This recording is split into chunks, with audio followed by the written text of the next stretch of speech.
So we're going to head over to the next class now, who are just heading out now. We have got the grid on the screen for you. So over to the junior SM65 in the metric kit, starting on pole position, Harrison Crosby on the 69 machine, Johnny Garnes in second, Joe Fariner there in third, Reece Stevenson in fourth position, Ronald Harris in fifth, Jamie Woodcock in sixth position, Ruby Sharon Boyd there in seventh, and James Rose Jr. with no time in eighth position. Yes, I think we're only going to see these 6 bikes for this. I thought for a second we were going into a quick break, but because there's so few bikes out there, I couldn't actually see them from my position out the window. There are a few now out on track, a couple just riding past our comms box.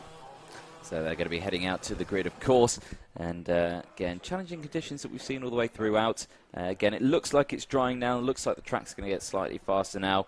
We've only got, I believe, the one JSM 65. Oh no, we've got the two Sherman Boyd that showed up on the time screens. He didn't set a time in qualifying, but he does appear to be out for this one. Oh, well, there you go. So we've got the two JSM 65 classes. That's Ruben Sherman Boyd and Reece Stevenson. The rest of the grid on the metric kits, as we'll see there. And, of course, two very different style of bikes. You can see Boyd there with very kindly putting Boyd on his leathers, which is very easy to identify him. Yeah, so the metric kits, they're the really sporty, super sports looking machines out there, which look amazing. I know they're for the younger riders, but I'd very much like to ride one because they look awesome. And then, of course, you've got the JSM 65s. They're the pit bike style sort of bikes that you can see out there as they go round. So last bikes lining up on the grid, and we're going to get this one going. This should be a nice one. We've got 2 more coming up, actually. Oh, there we go. Don't worry, but there are plenty of them. 69 on the left-hand side of the screen is Harrison Crosby. He's your pole sitter. Johnny Garnes has just made it to the grid on the right on the 57. And again, 3 more to make it a 7-bike grid. Well, there you go, 7 bikes in total, and yeah, it should be a good one as the last of them just lining up. Again, rain holding off for the time being. Again, with the clouds look ominous everywhere, but everyone going. Looks like we're good at the back of the grid as everyone slots it into position.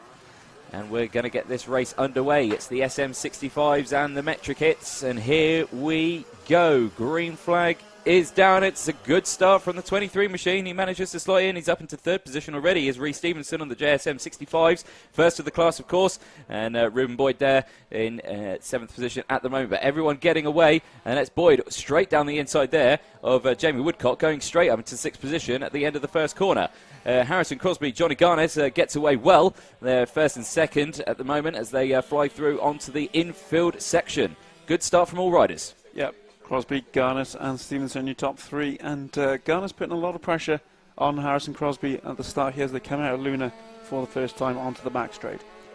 Yeah, these bikes as they fly down the back straight past our commentary box look absolutely amazing as they're going up into the Oblivion section of the course now. Very nicely named corner, that one, as they then come back downhill into the tricky braking zone of the final corner, and they're going to finish their first lap. And of course, 9-lap races for this one, as it looks like 2nd position Johnny Garnes. They're running slightly wide out of the final corner, managing to keep it up on 2 wheels, but then that has opened the gap slightly. 4/10 of a second between those 2 riders after 1 lap, but Crosby still leading the way from Garnes. Stevenson, Farrier, Harris, Sherman Boyd and Woodcock round out your top 7 for the grid. 8 laps to go, and again, this is still hotting up. Those guys are so close, but then you've got Reece Stevenson. He's on the JSM 65 machine. He's leading in that class, but again, he's almost catching up to these guys at the front. Again, that's the pace he's got around this track. Yep, Harrison Crosby a 2.5 to the good of Johnny Garnes in qualifying, but he doesn't look to have that much of a pace advantage here in the race.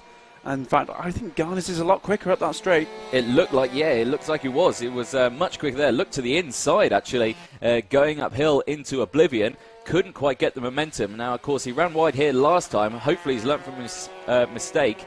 He's got an interesting racing line there, actually. I think that's his line. He runs out wide. It looks like it's it looks like he's almost going off the track. But yeah, he manages to bring it back onto the circuit quite convincingly of the 57 of Garnes there. But they're going up the hill now on the infield. And they're going to come down to the S's. Anthony, it's all the corners for me. Garnes seems to get a lot lower than the other riders. He's getting right down onto the track. Well, I think, yeah, in this middle fixing there, as he goes onto the grass, very committed from Garnes there. It looks like he kept it pinned, didn't he? But that could have almost been very nasty there, very fast part of the circuit. And on the slick tyres and wet grass, yeah, that could have been a very quick off, and that gap's still opened up. But again, it looks like he's got the sheer pace as they go down the start-finish straight, up the hill into oblivion. And Garnes takes the lead from Crosby as they're going to come over this section now, down the hill. And it is Crosby who still leads as they go through that section, out the final corner onto the start-finish line. And it will be 6 laps to go. And here is a replay now as they go through. And that's our voices in slow motion. It is our voices in slow motion that is going through. And there's a replay of Garnes going onto that grass. So, yeah, really, really committed through there. Yep, great move down the back straight. We saw it on the first 2 laps. They had a pace advantage, and he made the most of it there on lap 3. Still leads. They come into Luna. Garnes ahead of Crosby. Let's see if Crosby can do anything about that pace differential up the straight, because it's a prime overtaking opportunity. Well, again, it's always down this straight, and you see the rider behind always so much faster. That's just proving the fact that there is a slipstream out there. You know, these guys really punching a hole through the air. But then as they go up the Oblivion corner again, up the hill, disappearing from shot, really, from everyone. As back down the go, it's still Garnes leading from Crosby. Yeah, a turnaround from qualifying. As I said, a second and a half advantage Crosby had to get pole position. He must have really nailed it on that particular lap, because he's struggling to keep with Garnes now. Garnes sets a new fastest lap. He's the first man to go under a minute here in this race. Yeah, 59.93 from Johnny Garnes on the 57 machine. Yeah, fastest rider on track at the moment. 1 minute dead, or 1 minute 0.1 for Harrison Crosby. Second position on the 69 machine as they go through. There's the 71.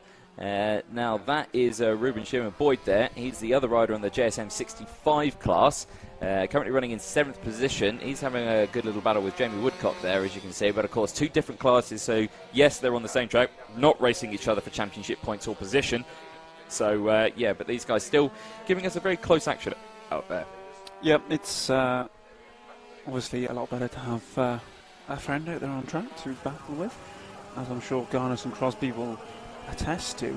Another gap extension of 59.6 this time round from Garnes. Crosby still can't quite break that 1 minute barrier.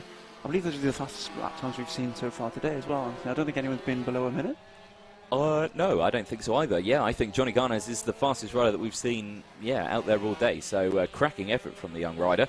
Of course, 59 at 6.2 that he's done there. And again, you can just see how much of the track he's using. He's using every single inch of the track out there just to try and gain some time. Looking ahead at where he's going there, so you can see looking to that apex now. Very crucial to do. Where you look, that's where the bike goes. If you look at the barrier on the outside of the circuit, guess what? That's where the bike's going. So, always got to look very far ahead. It looks like he actually ran wide there slightly, did Garnes, as he goes through Oblivion. Went right over one of the patches there of sand, really unsettling the bike. And that might have just hindered his lead slightly. I say that gap's opened up massively, though. They cross the line. Garnes crosses. It's a 59.7. And then Crosby crosses. It's a 101.1. So that gap's open. 2.69 seconds now. 3 laps to go. So Garnes absolutely flying out there at the moment. Yep, he's got some incredible race pace. And it still fascinates me how close to the ground he gets through these corners. No other rider is getting down quite as low as Johnny Garnes is in this one. Yeah, and looking at Crosby's bike there, is that body panel on the inside there actually scraping on the ground right at the front? It looks like it was coming off at one point. As he goes through one of the sections, it looks like it was very close to the ground. Certainly Doesn't there? doesn't there, so it looks absolutely fine there. It's just as he went through the S's, it looked like it was scraping along the floor. But yeah, no, it looks all right there. I guess it was just a trick of the eye, trick of the camera that was making me see there. But yeah, still flying past. The sheer pace that these riders have got is absolutely great to see. Crosby crossing the line now as we go 2 laps remaining. And that gap's open considerably now, 4.5 seconds. So Johnny Garner's absolutely flying out there, but his last lap, though, was over a minute. So, yeah, not quite as fast, but not a lot Crosby can do about it at this stage. Johnny Garner's race pace has been incredible. Here he is entering Luna for the penultimate time. And yeah, well-ridden race thus far. Yeah, really good. Nice control all the way throughout. Of course, quick rundown of the grid. Garner is still leading the way. This is Crosby that we're looking at now on the screen, 2nd position. Reece Stevenson, 3rd position still. And then you've got Harrier there in 4th position. Harris in 5th. Sherman Boyd in 6th position. And Woodcock in 7th. So Sherman Boyd managing to get in front, moving up 1 position from his original qualifying spot. We cross the line. Last lap remaining now for Garnes. As they go through, his gap is still very convincing. It's 5.4 seconds as we go up the hill now in towards the S's as they'll navigate his way through. Nicely done. 1st apex, 2nd apex, 3rd apex. Beautiful stuff through there. Running slightly wide again, almost running onto the grass. So still pushing it. Has a good look behind him. Can see that there's no one there. He should know that it's the last lap. So if it was me, I would definitely be going through there. Reece Stevenson moving down 2 positions, actually 3 positions. I think Reece Stevenson having an issue or a transponder issue. But Reece Stevenson on our timing screen going down into 7th position. But here's the man of the race at the moment. It's Johnny Garnes. He is your race leader at the moment. He's going down the hill into the final corner to take the checkered flag for the Metric Hits class as he crosses the line. It's a very convincing win for Johnny Garnes as here comes 2nd place. Harrison Crosby crossing the line some 6.2 seconds further down the road. Now, Reece Stevenson's popped back up on the timing screen and we did see him there at the back of the shot. It must have just been a transponder issue. He comes home in 3rd place. There we go. So Reece Stevenson's taking the win for the JSM 65 class. And then Joe Farrier 3rd place overall for the Metric Hits, but 4th place overall in the race. Ronald Harris in 5th. And here's some close action here as it looked like Ruben Boyd there was trying to get another position on Woodcock there as they cross the line. But Woodcock not allowing it. So Jamie Woodcock having 6th position and Ruben Sherman Boyd in 7th. Well, those JSMs and Superminis do provide some close racing for us at the beginning, and they absolutely fly around this circuit, providing some really, really quick times on the paddock.